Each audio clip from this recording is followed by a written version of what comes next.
बस बड़ा दांव खेलने ही वाला था, लेकिन अंत में शांग ची अपने पिता को चोट पहुंचाने से खुद को रोक लेता है और हमला करने का विचार त्याग देता है।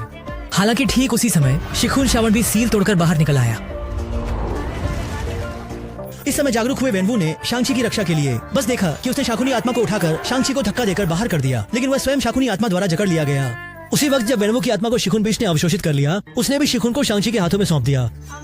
जैसे ही वेनवू जमीन पर गिरा, शिहुन जानवर को शेनलोंग ने टक्कर मार दी। देखकर लग रहा था कि शिहुन जानवर शीघ्र ही शेनलोंग के भंवर में खींचकर पानी में चला जाएगा। तभी कई छोटे छोटे जानवर शिहुन जानवर को लेकर आत्माओं को वापस फेंकने लगे। जब विशाल जानवर की शक्ति बढ़ी तो उसने शेनलोंग की आत्मा को चूसना शुरू कर दिया। संकट के समय एक उड़ती हुई तलवार शिहुन जानवर के गले को भेदकर शेनलोंग को बचा लिया और इसी समय शंग-ची ने सभी शिहुन को शिहुन शो के शरीर में डाल दिया और फिर शंग-ची ने शिहुन की शक्ति का उपयोग करके शिहुन शो को अंदर से उड़ा दिया।